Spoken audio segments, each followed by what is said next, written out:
Hi, good morning, my dear student.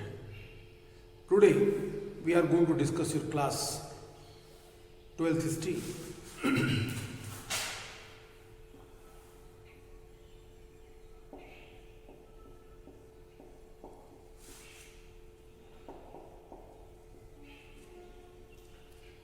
Class 12th history, chapter Kings, Farmers and Town.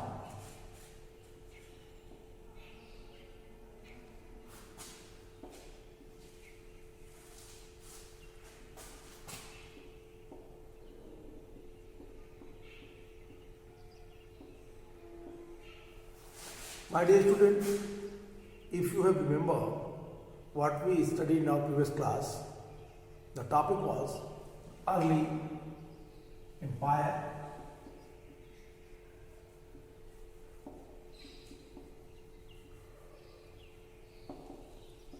and in this topic we discussed the Mauryan Empire.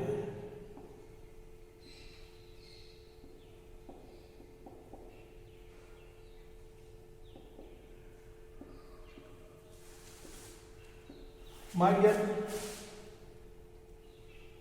if you watch my previous video where I discuss about that the Mauryan dynasties and the prominent ruler like Chandragupta Maurya, like Bindusar, and we discuss about that the evidences. On behalf of that, we are all aware of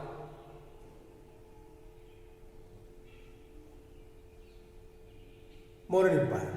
हम उसके बारे में उन चीज़ों को Mauryan empire के बारे में उन एविडेंस के आधार पर हम लोगों ने बात की, हम लोगों ने समझा. जैसे अब अगर मौर्यन एम्पायर की बात करें तो हमने इसमें बात की थी 3 शासकों की. हमने कहा था चंद्रगुप्त मौर्य,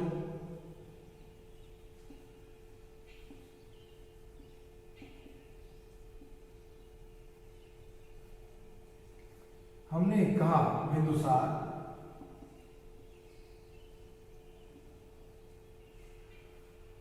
हमने दोनों की डेट बताई आपको याद होगा तो. और फिर थर्ड नेम जो था, that name was Ashok. My dear, we had studied the two Chandragupta Maurya and Bindusar in our previous classes. Today we will focus the topic Ashok. हम लोग आज टॉपिक अशोक पे ध्यान देंगे. अशोक कौन था, अशोक के बारे में इंफॉर्मेशन कहाँ से मिलते हैं और कौन कौन से इंफॉर्मेशन अशोक की हमें प्रॉपर सूचनाएं देते हैं.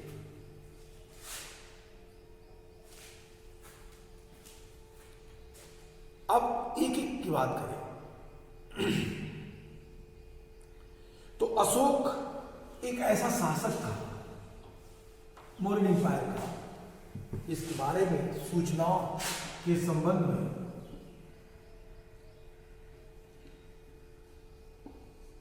प्रारंभिक सूचनाओं के संबंध में इतिहास में बहुत कम सूचनाएं देता है. कहने का मेरा सेंस यह है कि early life of Ashoka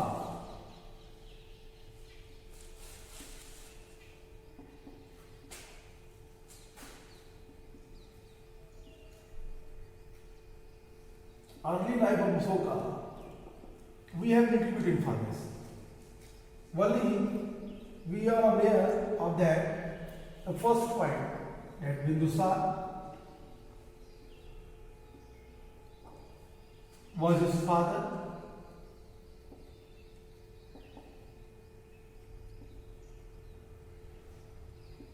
Subhadrangi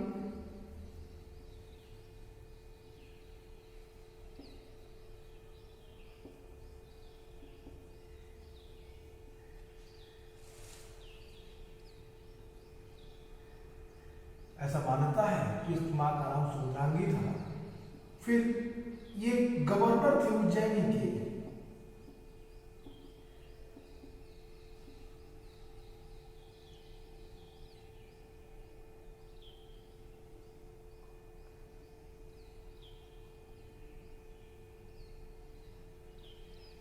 या हम गवर्नर की जगह एक्चुअल वर्ड का यूज करें तो बेटर होगा, ये प्रांतपति थे।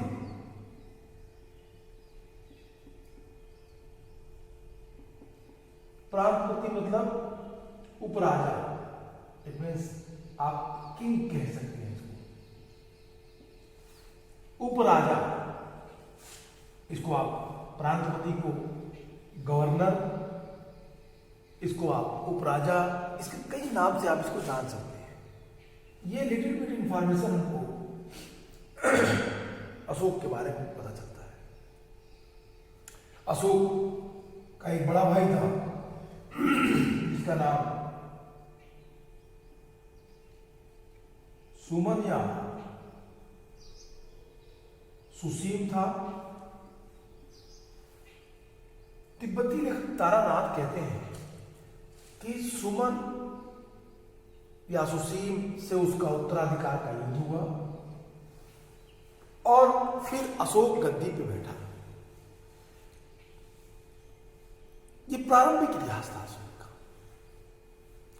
मौर्य एम्पायर के स्टार्टिंग फेज की हिस्ट्री बताती है। Dear student, without any hesitation, you have to understand about that.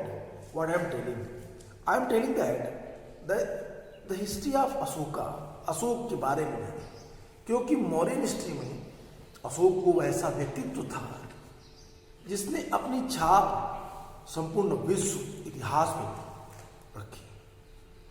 विश्व का इतिहास अशोक और उसकी उपलब्धियों के कारण उसके दैदीप्य प्रकाश से प्रकाशित हो रहा था, आलोकित हो रहा था। After the death of Bindusar 273 BC, Ashoka succeeded to the throne. On the early life of Ashoka, we have only traditional account according to Buddhist source. His mother was Janpada Kalyani or Subhadrangi. As a prince, he served as a viceroy first at Ujjaini and then at Takshashila. दो जगह का वो viceroy बना, उपराजा बना। According to Buddhist tradition, Ashoka was very cruel. In his early life and captured the throne after killing their 99 brothers. 99 भाइयों की हत्या करके वो गद्दी पे बैठा। इस तरह की बातें बौद्ध ग्रंथ लिख रही थी। बौद्ध ग्रंथ ने इन बातों का उल्लेख किया।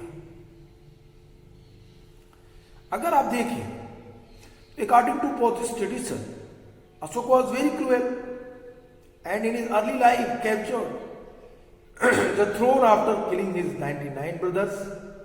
But this does not appear to be correct, not only because of the exaggerated figure of 99, but also because Ashoka himself speaks affections about the brothers, sisters and the relative in his edict.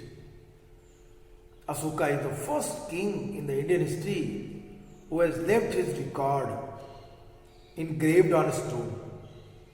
The history of Ashoka and his reign can be reconstructed with the help of these inscriptions and some other literary sources. The inscriptions on rocks are called rock edicts, and those on pillars, pillar edicts. The Ashokan inscriptions are found in India, Nepal, Pakistan and Afghanistan. Altogether, they appear at the 47 places. However, the name of Ashoka occurs only in copies of minor rock edicts, one found their place in Karnataka and one in Madhya Pradesh. All other inscriptions refer to perhaps him the Devanam Pier beloved of the God, and Piyadasi. These inscriptions are generally located on ancient highway. The inscriptions of Ashoka were written in 4 different scripts in the Afghanistan area. They were written in Greek and Aramaic language and script, and in Pakistan area in Prakrit language and Kharoshthi script. Inscriptions from all other areas are in Prakrit language written in Brahmi. My dear student, this is the very clear information given by Ashoka. Ashok के बारे में जानने के लिए आइए देखते हैं कुछ और चीज़ों को। अब मैं आपको उन चीज़ों के बारे में बात करता हूँ, बताता हूँ, जिन्हें हम अशोक के इतिहास को पढ़ने में आसानी होगी। आइए मैं ये पूरा बता देते हैं और बात करते हैं अशोक के ऊपर। कौन था अशोक और किस तरीके से अशोक के बारे में जानकारी देते हैं। Ashok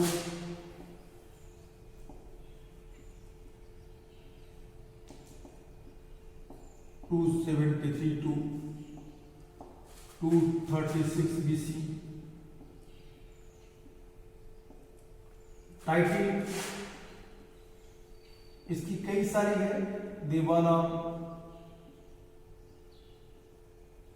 PM, पियदसी,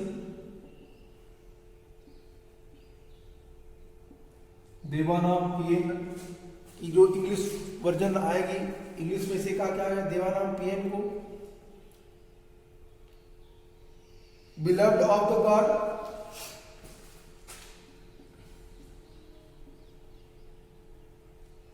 beloved of the God, और प्रियदर्शी को,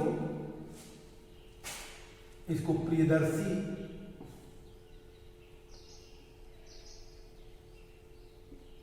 प्रियदर्शी भी कहते हैं। ये नाम अशोक के सारे इंस्क्रिप्शंस और रॉक एडिक्ट्स में अशोक अपने इन्हीं नामों से जाना जाता है। देवानाम, पियन और पियदर्शी के नाम से जितने भी रॉक एडिक्ट्स हैं, पिलर इंस्क्रिप्शंस,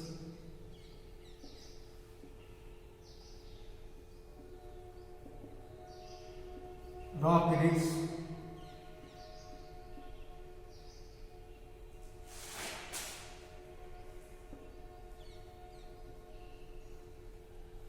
और फिर पिलर इंस्क्रिप्शंस, रॉक एडिक्ट्स। इसके अलावा आप जो माइनर पिलर इंस्क्रिप्शंस हैं, माइनर रॉक एडिक्ट्स हैं, इनमें भी अशोक का कहीं भी नाम अशोक नहीं प्राप्त होता, एक्सेप्ट मास्की, गुर्जरा, उत्तरमूर, मास्की कर्नाटका में, गुर्जरा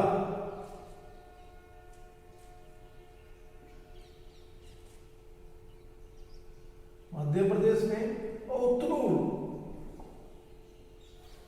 तो ये छोटी छोटी जगहों पे ही अशोक का नाम ये प्राप्त होता है। पहली चीज नाम, नेम से होता है।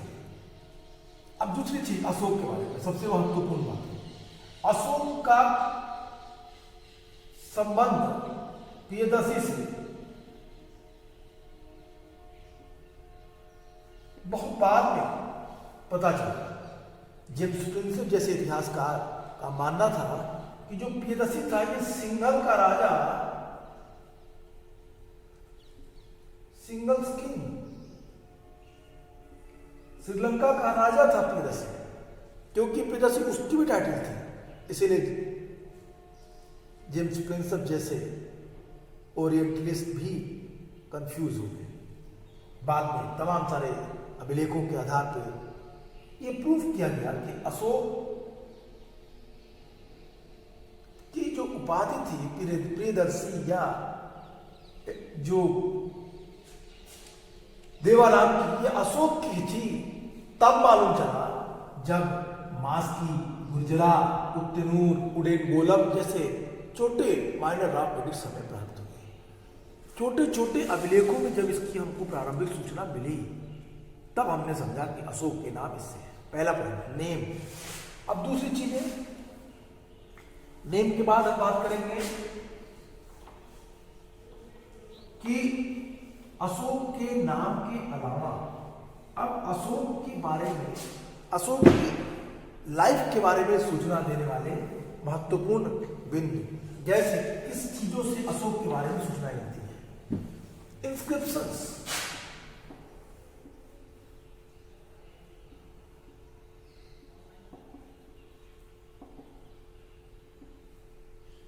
inscriptions, rock edicts,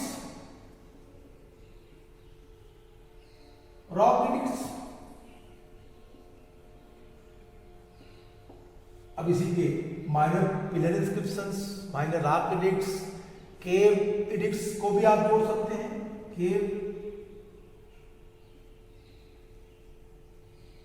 केव एडिक्ट्स को भी आप इंक्लूड कर सकते हैं।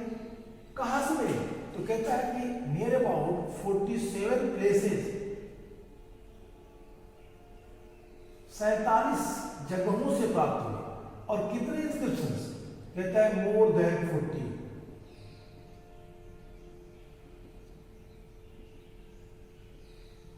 मोर देन 40 इंस्क्रिप्शंस, 40 इंस्क्रिप्शंस 47 जगहों से प्राप्त हो रहे हैं जिनसे अशोक के बारे में सूचना मिल रही है। एक इतिहासकार D.R. Bhandarkar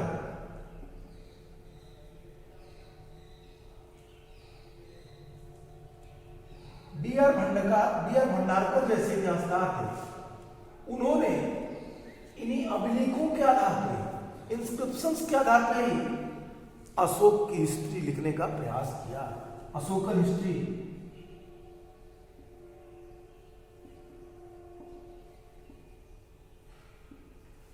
Ashokan history explain करने का प्रयास किया। किसके आधार पर? इन्हीं इंस्क्रिप्शंस के आधार पर। अब इन इंस्क्रिप्शंस की लैंग्वेज क्या थी और कहां से मिले, अगर इसकी बात करें तो दो चीजें मालूम चलेंगी। On the behalf of the inscriptions we have clear evidence that the boundary of Ashoka, that the boundary of Mauryan empire, Mauryan empire की बाउंड्री कहां से कहां तक थी, इसके बारे में सूचना हमें मिल जाएगी। जैसे क्या, अगर कहां कहां से इंस्क्रिप्शंस मिल रहे हैं? 47 प्लेस जो कहां थे? अफगानिस्तान,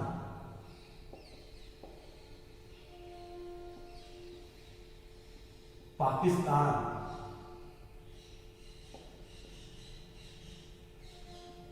नेपाल,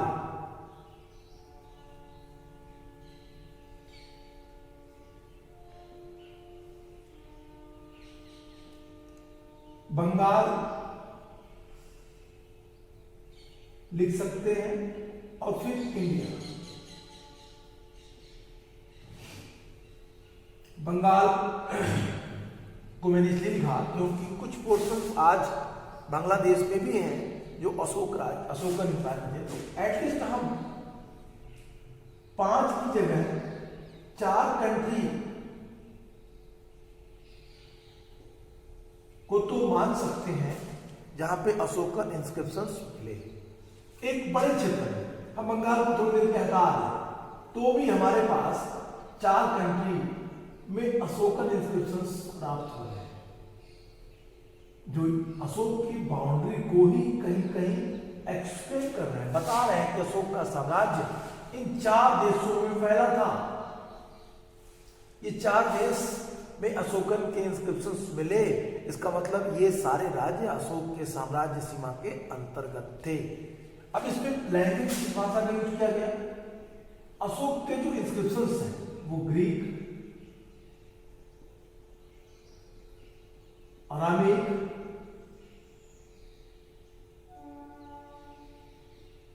प्राकृत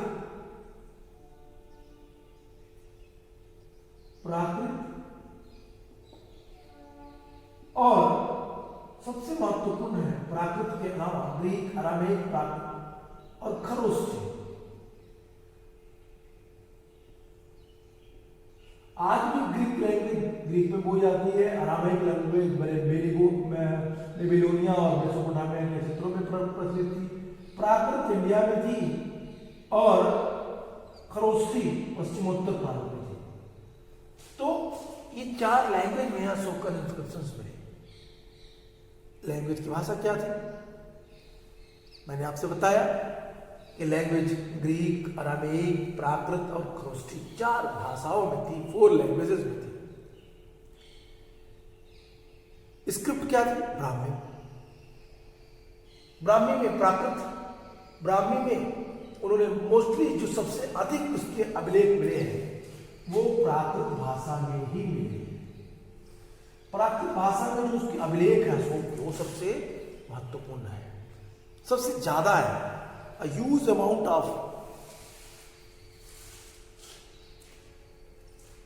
the evidence, the huge amount of inscriptions that was found in the Prakrit language. My dear student, this is initial story.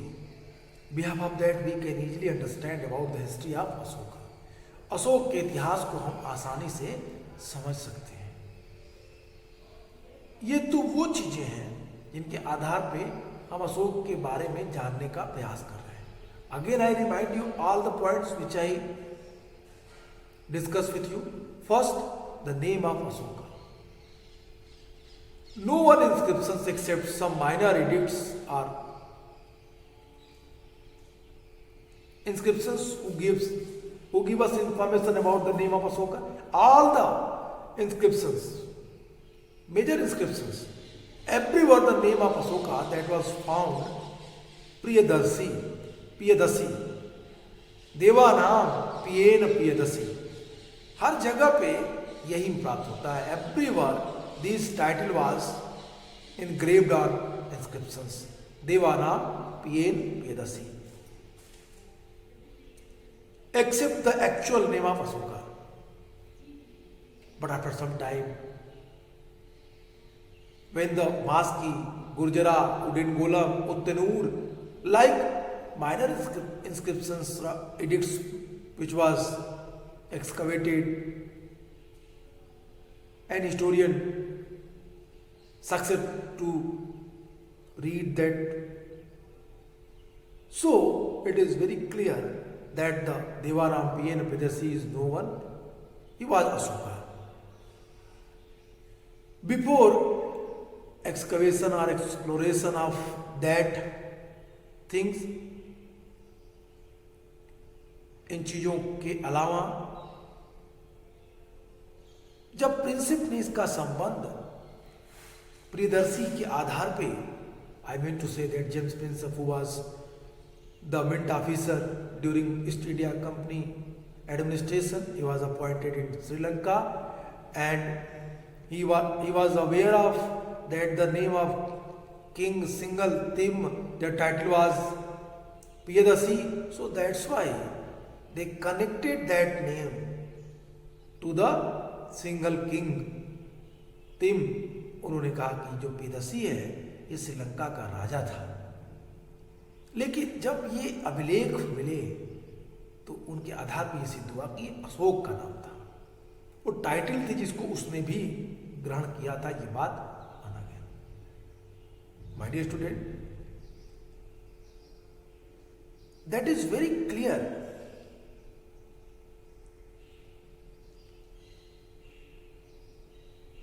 That कि जो एविडेंस है वो अशोक की पूरी जीवनी को एक्सप्लेन करते हैं। एक्चुअल लाइफ को एक्सप्लेन करने के लिए सबसे अच्छा मीडियम है ये अशोक के द्वारा लिखवाए गए अभिलेख,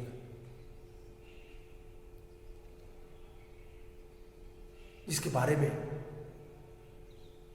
बाद के विद्वानों ने खूब सारा काम किया और उन बातों को काउंटर किया जो बौद्ध ग्रंथ लिख रहे थे।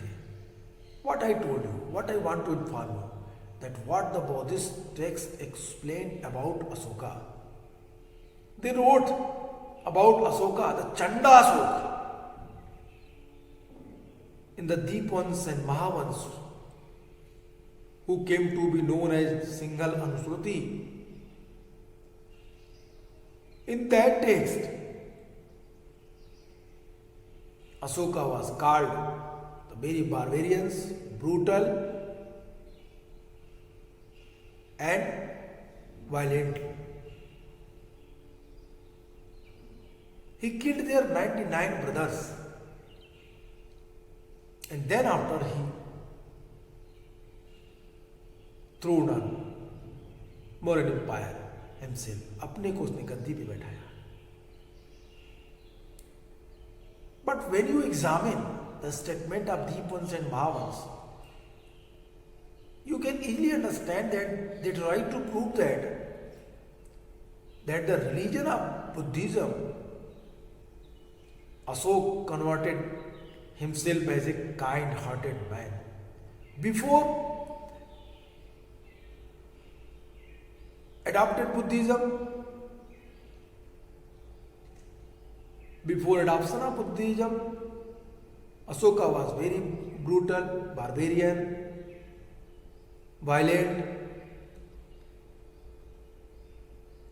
After जब वो बौद्ध धर्म अपनाया तो अशोक दयालु हो गया, काइंड हार्टेड हो गया, और अशोक ने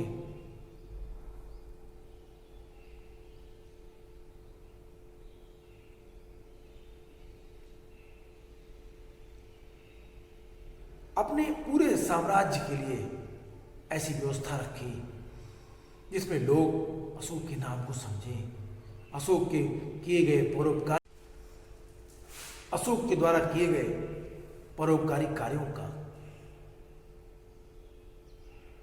लाभ उठाए. What I told you, my dear student, it is very clear that what the inscriptions explain about Ashoka, that is totally contradict the view of the Buddhist literature who try to prove that before बौद्ध धर्म के स्वीकार करने के पहले अशोक एक बहुत ही निर्दयी, हिंसा करने वाला शासक, भाइयों का हत्यारा, चंडाशोक जैसे शब्दों का उल्लेख किया गया, और उसमें कहा गया कि अशोक जब बौद्ध धर्म स्वीकार कर लेता है तो दयालु हो जाता है. ये बातें कहाँ तक सही थी? अगर इन बातों को एग्जामिन करें तो आपको क्लियर मालूम चलेगा कि ये दीपवंश, महावंश जो कि बहुत बाद की रचनाएं हैं, 5th सेंचुरी एडी के आसपास इसको लिखा गया, करीब करीब 800 सालों के बाद. तो जो वर्णन वो कर रहे थे वो सत्यता के नज़दीक नहीं थी, क्योंकि अशोक के इंस्क्रिप्शंस में खुद ही अशोक अपने भाइयों के लिए कुशल मंगल की कामना करता है. अशोक अपने 5वें शिलालेख में ये बात कहता है कि मेरे भाइयों के उनके भाइयों के लिए बात करता है. अपने शासनकाल के 13वें वर्ष अशोक अपने परिवार के विभिन्न सदस्यों के कुशल क्षेम की व्यवस्था करता है. इवन उसके परिवार के बहुत सारे लोग प्रांत के विभिन्न क्षेत्रों में प्रांतपति या गवर्नमेंट ऑफिशियल्स के रूप में अपॉइंट थे. तो ये बातें ये प्रूव करती हैं कि जो दीपवंश और महावंश कह रही थी वो पूरी तरीके से सही नहीं था. ये सिर्फ वो बौद्ध धर्म के महिमा को मंडित करने के लिए ये बातें कह रहे थे. महाबोधि वंश इसका उदाहरण है. अशोक के लेख इस बात को स्पष्ट रूप से कह देते हैं. ये जरूर है कि अशोक का उत्तराधिकार युद्ध हुआ सुसीम के साथ. सुसीम जो बिंदुसार का बड़ा पुत्र था,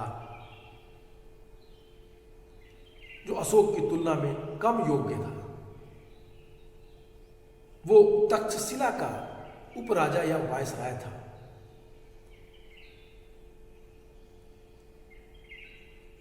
तक्षशिला में जब विद्रोह हुए तो इस विद्रोह को हटाने के लिए बिंदुसार ने अशोक को भेजा. अशोक तक्षशिला पहुंचते हैं, विद्रोह को शांत कराते हैं, फिर वहां से वो नेपाल विजय और कश्मीर में विजय करते हैं. इससे अशोक की ख्याति बढ़ जाती है और अब यहीं पे सुसीम के साथ उनका एक युद्ध हुआ होगा या सुसीम को उन्होंने मार डाला, इस तरह की कोई बात हुई होगी उत्तराधिकार के युद्ध के दौरान। तो वो अपने बड़े भाई की हत्या करके गद्दी पे बैठता है, ये बात तो सत्य है, लेकिन वो अपने 99 भाइयों की हत्या करता है, ये बात सत्य नहीं है, ये पूरी तरीके से सत्य के विपरीत है। 99 भाइयों का होना, ये बात खुद ही इस इंफॉर्मेशन पे क्वेश्चन करता है। तो ये तो अशोक की प्रारंभिक सूचनाएं थी। अशोक की लाइफ स्टार्ट होती है जब अशोक गद्दी पे बैठता है 273 अशोक गद्दी पे बैठता है 273 बीसी में। 4 साल उसको लग जाते हैं विद्रोह को दबाने में। 269 में वो अपने को प्रॉपरली स्टेब्लिश कर लेता है एज ए किंग, और फिर 8 सालों के बाद एक युद्ध लड़ता है, कलिंग वार।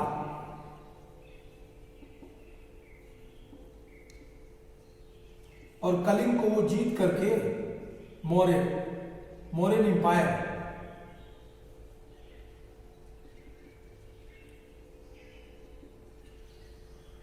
का पार्ट बना देता है। तो ये शासन गद्दी पे बैठना, ये अपने को फाइनली स्टेब्लिश करना और यहाँ पे कलिंग वार लड़ना, और देन आफ्टर अपने को पूरी तरीके से धम्मनीति